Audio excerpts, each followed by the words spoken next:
دائما ابدا على حبیبک خیر الخلق کلہم۔ آپ نے گزشتہ سیرت النبی صلی اللہ علیہ وسلم میں سے آپ نے سنا تھا جب ابو سفیان نے مال تجارت لے کر واپس مکہ پہنچ رہا تھا تو اس وقت میں یہاں ابو جہل نے مکے والوں کو بہکا کر اچکا کر جنگ کے لیے مکے والوں کو آمادہ کر کے ایک بڑی فوج کو لے کر جو ہے بدر میں جمع کیا تھا۔ جب ابو سفیان نے یہ سنا تھا تو اس نے کہا بھی تھا کہ ابو جہل نے اپنے سرداری کے نشے میں اپنی قوم کو آگ میں جھونک دیا ہے۔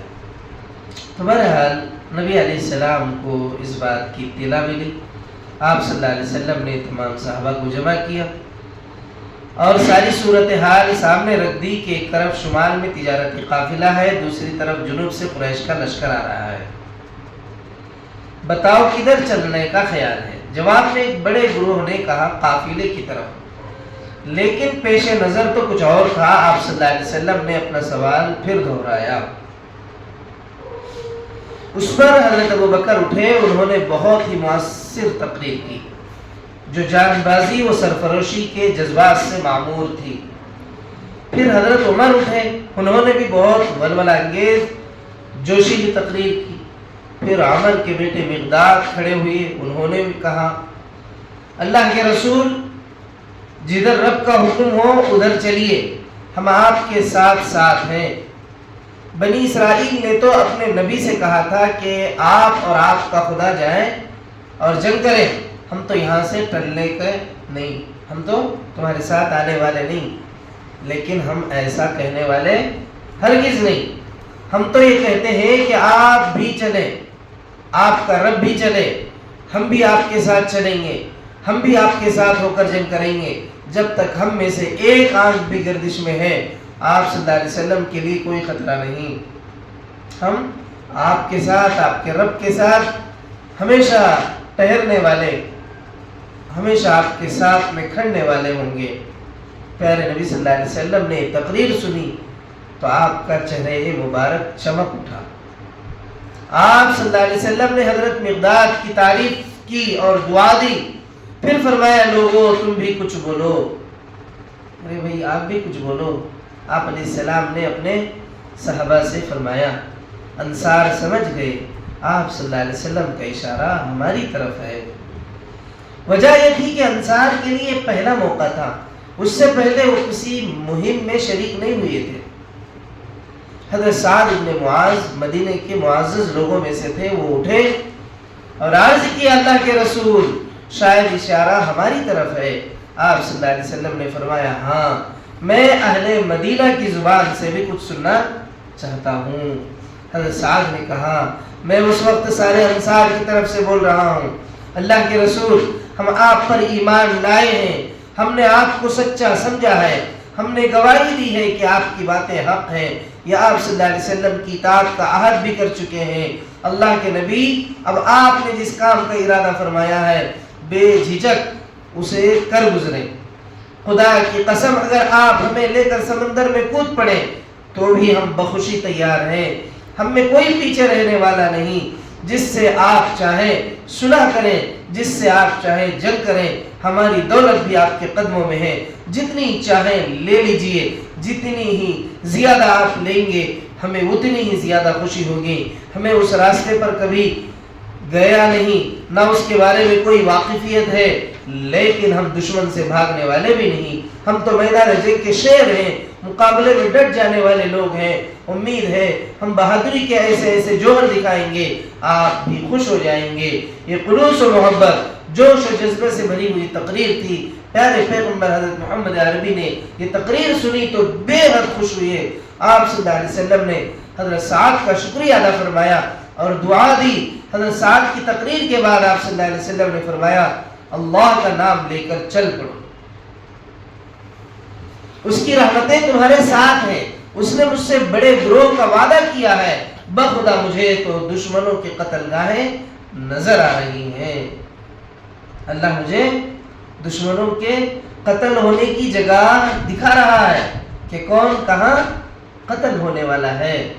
پھر آپ صلی اللہ علیہ وسلم نے ساتھیوں کو دشمنوں کی قتل گاہیں بتائی، فلاں شخص اس جگہ قتل ہوگا، فلاں آدمی اس جگہ دم توڑے گا۔ لوگ سمجھ گئے اب قافلے سے نہیں لشکر سے ہاتھ ملانا ہے، اب شہادت کے الفت میں قدم رکھنا ہے۔ ہجرت کا دوسرا سال تھا، رمضان کا بابرکت مہینہ تھا، مدینے سے ایک میل پر ایک مقام ہے بئر ابی عنبہ۔ آپ صلی اللہ علیہ وسلم وہاں پہنچے تو فوج کا جائزہ لیا، جو کم عمر تھے ان کو واپس کر لیا، پھر وہاں سے روانہ ہو گئے۔ بدھ کی رات میں روحہ پہنچے، وہاں پہنچ کر آپ صلی اللہ علیہ وسلم نے وضو کیا اور نماز کے لیے کھڑے ہو گئے۔ آخری رکوع سے فارغ ہوئے تو کافروں پر لعنت بھیجی، پھر فرمایا خدایا ابو جہل اس امت کا فرعون ہے، تو اس فرعون سے امت کو نجات دے۔ اسی روز آپ صلی اللہ علیہ وسلم نے اصول جنگ کے مطابق فوج کو ترتیب دیا۔ مہاجرین کا علم حضرت مصعب بن عمیر کو عطا فرمایا، خزرج کا علم حضرت حباب بن منظر کو عنایت فرمایا، اور اوس کا علم بردار حضرت سعد بن معاذ کو بنایا جھنڈا۔ پیارے نبی صلی اللہ علیہ وسلم ساتھیوں کو لے کر آگے بڑھے، ان کی تعداد کل 313 تھی، 7 میں 70 اونٹ، 3 گھوڑے تھے۔ بدر کے پاس پہنچ کر آپ صلی اللہ علیہ وسلم رک گئے۔ علی، زبیر، سعد بن ابی وقاص کو بھیجا کہ دشمنوں کی کچھ خبر لائیں۔ ایک پہاڑی کی طرف اشارہ کرتے ہوئے فرمایا اس پہاڑی کے پاس ایک کنواں ہے، وہاں جا کر دیکھو، شاید قریش کے بارے میں کچھ معلوم ہو۔ یہ لوگ وہاں پہنچے تو قریش کے کچھ آدمی پانی پی رہے تھے، ان میں 2 غلام بھی تھے۔ یہ لوگ سمجھے یہ ابو سفیان کے غلام ہیں، فوراً انہیں گرفتار کر لیا۔ بقیہ لوگ وہاں سے فرار ہو گئے۔ یہ لوگ اپنی فوج میں پہنچے اور چلائے، قریش کے لوگوں، مسلمانوں نے تمہارے 2 آدمیوں کو گرفتار کر لیا ہے۔ انہیں اپنی فوج میں بھگا لے گئے۔ یہ سننا تھا کہ کافروں پر جیسے بجلی گر گئی، غصے سے بھوکلا گئے، پوری فوج میں کھلبلی مچ گئی۔ ادھر حضرت علی رضی اللہ عنہ وغیرہ نے غلاموں کو ساتھ لیا اور پیارے نبی صلی اللہ علیہ وسلم کی خدمت میں لوٹ آئے، اور وہاں پہنچ کر یہ لوگ ان دونوں سے ابو سفیان کا حال پوچھنے لگے۔ وہ دونوں کہتے ہمیں ابو سفیان کی خبر نہیں، ہم تو قریش کو پانی پلانے والے ہیں۔ تو یہ لوگ انہیں مارتے، وہ دونوں کہتے ہم ابو سفیان کے غلام ہیں، تو انہیں چھوڑ دیتے۔ پیارے نبی صلی اللہ علیہ وسلم اس وقت نماز پڑھ رہے تھے، نماز سے فارغ ہوئے تو فرمایا وہ دونوں سچ بتاتے ہیں تو تم مارتے ہو، اور جھوٹ بولتے ہیں تو چھوڑ دیتے ہو۔ خدا کی قسم یہ دونوں سچ کہہ رہے ہیں، یہ دونوں واقعی قریش کے ہیں۔ پھر آپ صلی اللہ علیہ وسلم نے ان دونوں سے فرمایا کچھ ابو سفیان کے بارے میں بتاؤ۔ دونوں غلام ابو سفیان کو ہم لوگوں نے نہیں دیکھا، ان کے بارے میں ہمیں کچھ معلوم نہیں ہے، ہمیں کچھ نہیں معلوم۔ پیارے نبی صلی اللہ علیہ وسلم اچھا قریش کہاں ہے؟ دونوں غلام بس کچھ ہی دور ہے۔ پیارے نبی لشکر میں کتنے سپاہی ہیں؟ دونوں غلام بخدا وہ تو بہت زیادہ ہیں۔ پیارے نبی روز کتنے اونٹ نہر کرتے ہیں، ذبح کرتے ہیں؟ دونوں غلام ایک دن 9، ایک دن 10۔ اس سے اندازہ لگاؤ کہ کتنی فوج ہوگی کفار کی۔ پیارے نبی صلی اللہ علیہ وسلم ساتھیوں کی طرف متوجہ ہوئے، فرمایا دشمن 900 اور 1000 کے درمیان ہے۔ پھر فرمایا مکے نے اپنے جگر کے ٹکڑے تمہاری طرف ڈال دیے ہیں۔ پھر آپ نے فرمایا مکے نے اپنے جگر کے ٹکڑے تمہاری طرف ڈال دیے ہیں، کس جگہ ٹہلنا مناسب رہے گا؟ پیارے نبی نے ساتھیوں سے مشورہ لیا۔ حباب بن منظر رضی اللہ عنہ، اللہ کے رسول آگے بڑھ کر پانی پر قبضہ کر لیا جائے، وہاں کے بارے میں مجھے خوب واقفیت ہے، ایک کنواں میری نظر میں ہے، ایک کنواں تو ایسا ہے جو کبھی خشک نہیں ہوتا، پانی بلا کا شیریں یعنی کہ بہت میٹھا ہے، وہاں ایک حوض بنا کر پانی سے بھر دیں گے، پھر خوب پیئیں گے اور ڈٹ کر لڑیں گے، آس پاس کے جتنے کنویں ہیں سب بیکار کر دیں گے۔ وہ چاہتے تھے پانی کا پہلے سے انتظام کر لیا جائے، ہو سکتا ہے دشمن اس پر قبضہ کرنے اور پریشانی اٹھانی نہ پڑے۔ حباب رضی اللہ عنہ، تمہاری رائے بہت خوب ہے۔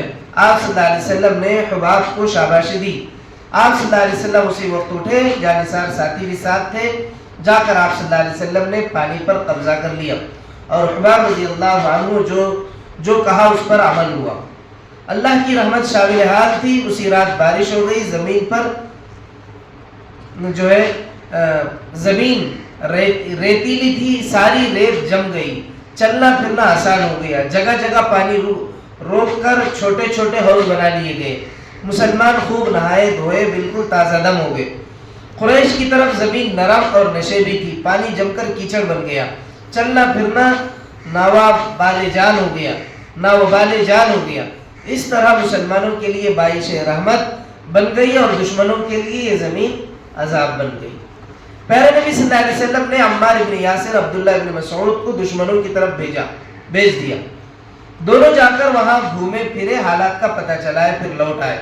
آ کر انہوں نے بتایا دشمنوں کا خوف سے برا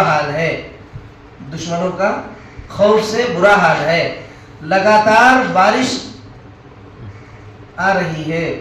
سعد بن معاذ نے کہا ایک ٹیلے پر حضور کے لیے خیمہ نصب کر دیا جائے، اس طرح پورا میدان جنگ آپ کی نظروں میں رہے گا، ضرورت کے وقت سایہ بھی مل سکے گا، آرام کو دل چاہا تو آرام بھی فرما لیں گے، دعا نماز کی خواہش ہوئی تو اس کے لیے بھی آپ کے لیے بہتر انتظام ہوگا۔ آپ نے یہ رائے پسند فرمائی اور خیمہ آپ کے لیے نصب کیا گیا۔ پیارے نبی صلی اللہ علیہ وسلم میدان جنگ سے تشریف لے گئے، خاص ساتھی آپ کے ساتھ تھے۔ آپ صلی اللہ علیہ وسلم نے ایک ایک کر کے قریش کے سرداروں کا نام لیا، فرمایا فلاں اس جگہ قتل ہوگا، فلاں اس جگہ دم توڑے گا۔ جنگ کے بعد دیکھا گیا تو ہر ایک کی لاش اسی جگہ ملی، کوئی اپنی جگہ سے آگے پیچھے نہ تھا۔ پھر آپ صلی اللہ علیہ وسلم فوج میں تشریف لائے، فوج کی سب بندی کی، ایک ماہر جنگ کی طرح اس کی ترتیب دی، پھر میدان جنگ تشریف لائے، وہاں پہنچ کر ایک تقریر کی۔ تقریر بہت ولولہ انگیز تھی۔ حمد و ثنا کے بعد آپ نے اپنے اصحاب کے سامنے بدر کے میدان میں آپ نے یہ فرمایا، آپ انشاءاللہ یہ تقریر کل سنیں گے۔ اللہ ہمیں عمل کی توفیق عطا فرمائے، نبی علیہ السلام کی محبت، عشق، اتباع ہمارے لیے اپنی جان سے زیادہ عزیز بنائے، آمین۔ سبحان اللہ بحمدہ، سبحانک اللہم بحمدک، واشہد ان لا الہ الا انت، استغفرک واتوب الیک۔